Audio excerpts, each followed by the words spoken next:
Hello there guys and welcome back to the channel. My apologies, I'm still having some issues with my webcam, and on top of that I look like an absolute mess because well, I'm a bit under the weather still, or again, or I don't even know what, but you know, either way it's better this way. Trust me. So War 2 of season 29, new nations going up against TCN. TCN is a very strong alliance as well, and I will be doing path 4 and path 9 for the second war in a row. I guess it's slowly turning out to kind of, so far anyways, to be kind of my regular path, maybe? Who knows, we'll see. I go where I'm told and I do as I'm told. Try to do the best job at it. So for this war I do have Dr. Doom, Human Torch, and Mole Man. And we're going to get to use all of those champions. So we're going to start off with this Dragon Man, where we have steady build of Fury, running on fumes, heal block, and while they're down. And, you know, it's going to be a fairly straightforward fight. I could have more than likely also used Human Torch if I wanted to, but I'm going to be going in with Dr. Doom, so I'm going to boost up because I'm going to be doing a whole bunch of fights in a row.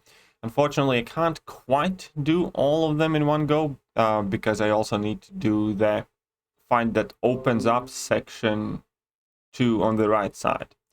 So either way, you know, we get plenty of boosts and stuff from Kabam at the moment, so I'm not too worried about boost economy as such. So the first fight here is going to be Dragon Man. Let's just quickly fast forward because I don't want to keep you guys too long. So let's get in there and see how the fight goes.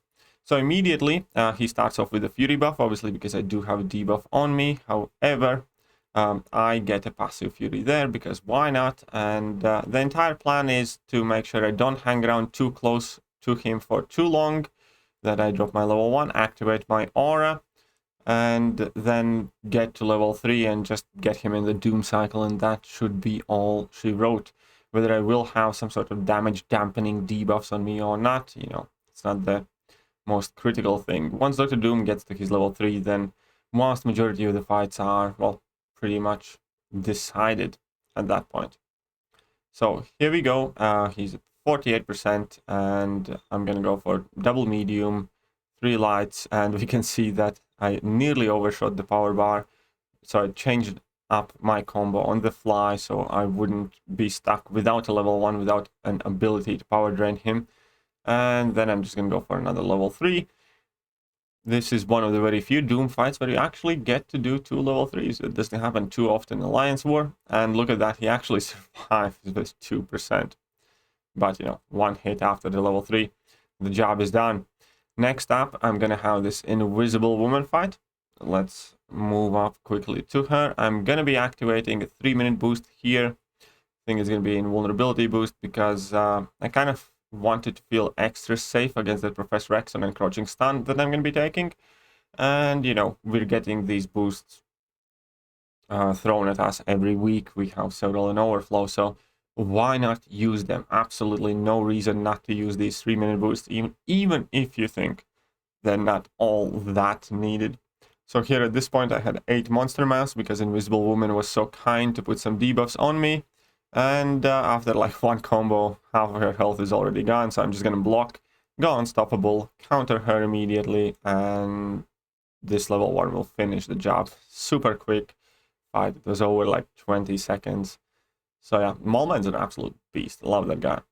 And moving up, turning to the right side, we have Encroaching Stun, Power Reserve, Slumber, I think that no, it's called Professor X.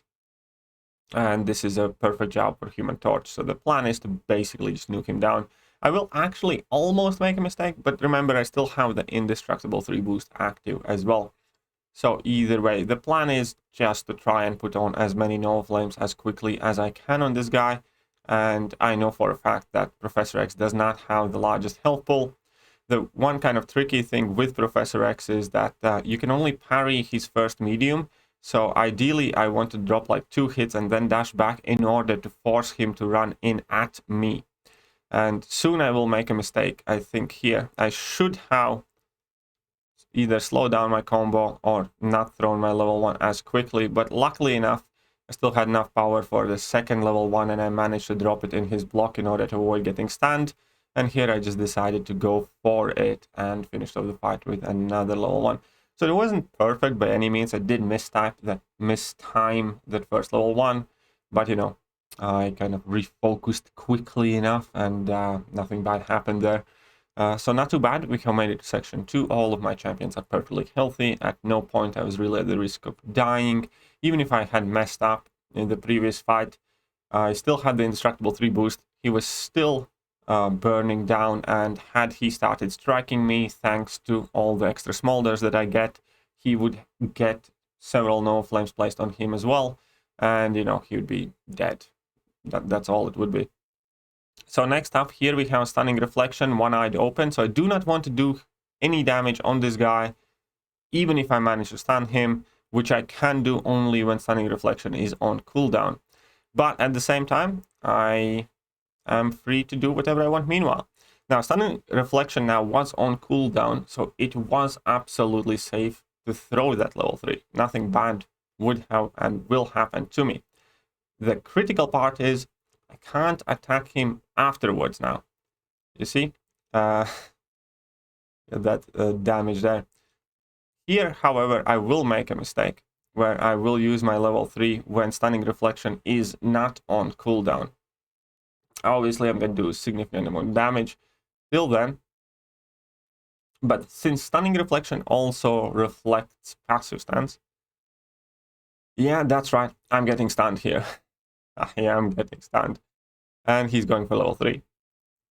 However, I knew very well that I do have that indestructible 3 boost still active that I activated on Invisible Woman's fight. And, you know, nothing too crazy bad is or would happen to me. So he can lay in a couple more hits. Only like last 2 hits dealt any damage. I'm going immediately for like a level 1, nullify a whole bunch of his power gains and just drop level 2. So, you know, it wasn't the smoothest fight by any means. But, you know, I still finished with like 90% health, and you know, I wasn't in danger at any point. Now, that is it for this first bit. Second bit, I had to wait till somebody clears off the Bishop mini-boss further on ahead, because I need to deal with this Spider-Gwen, and then I need to deal with the Spider-Ham as well. If I'm absolutely honest, I hate fighting Spider-Hams. They are annoying, and I hate their animations, and they are fairly derpy. And as I said at the beginning of the video, I was actually under the weather quite significantly throughout this entire war. So it's needless to say that my confidence levels were not the highest. My ability to play this game wasn't at the highest level either. But, you know, so far so good. I didn't make any critical mistakes.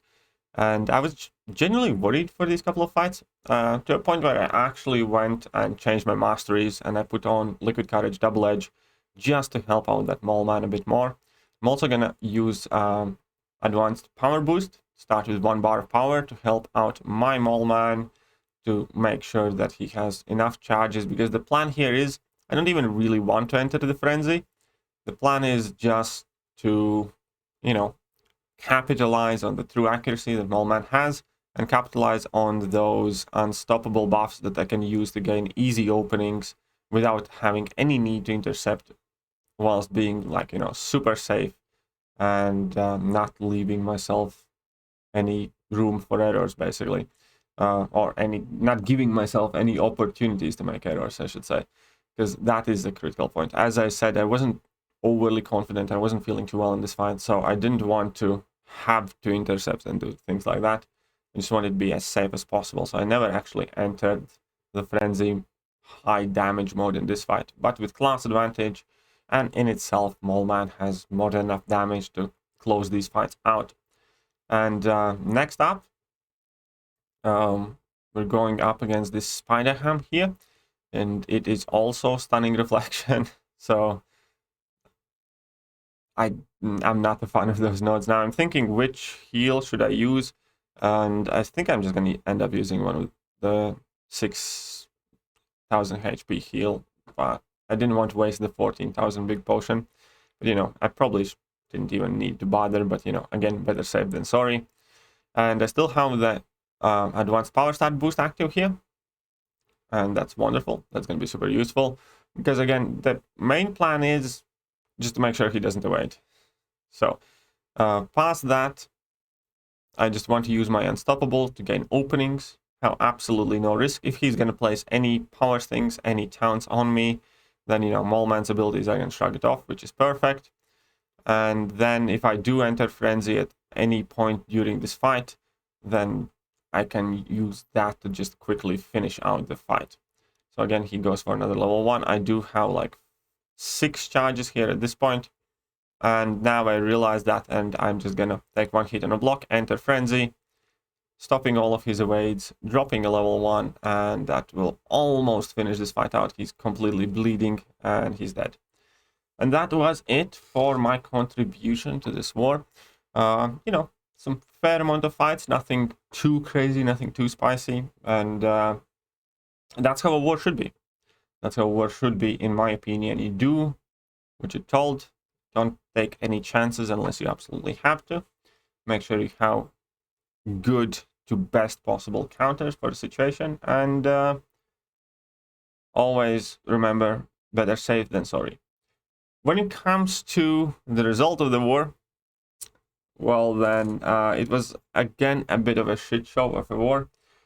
New Nation, just, especially Bulk Group 3, to be honest, we can't seem to be able to get it in the gear, and unfortunately it wasn't a good performance, and it was especially disappointing since vast majority of the war we actually were ahead by exploration and by death counts, and then at some point I woke up and we were losing, and we ended up losing, I think, 7-9, which is again horrible score.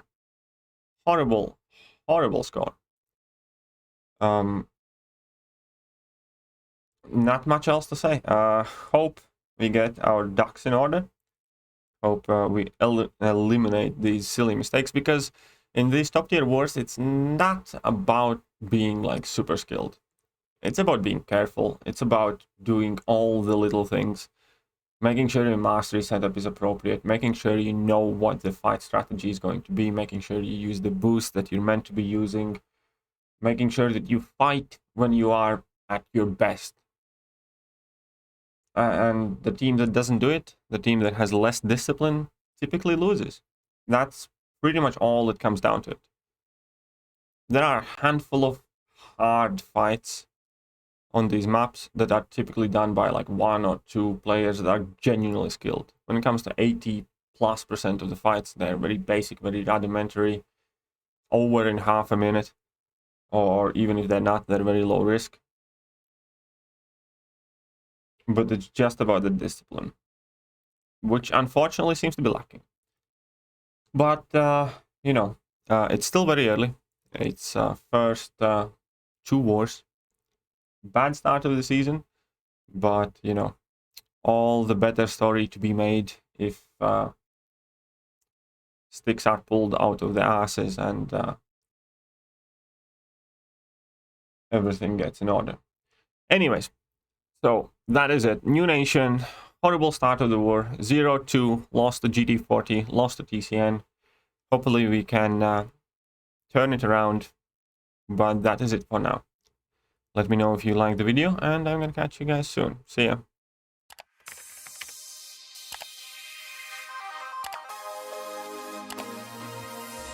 Hello there guys, and welcome back to the channel. So we have all the information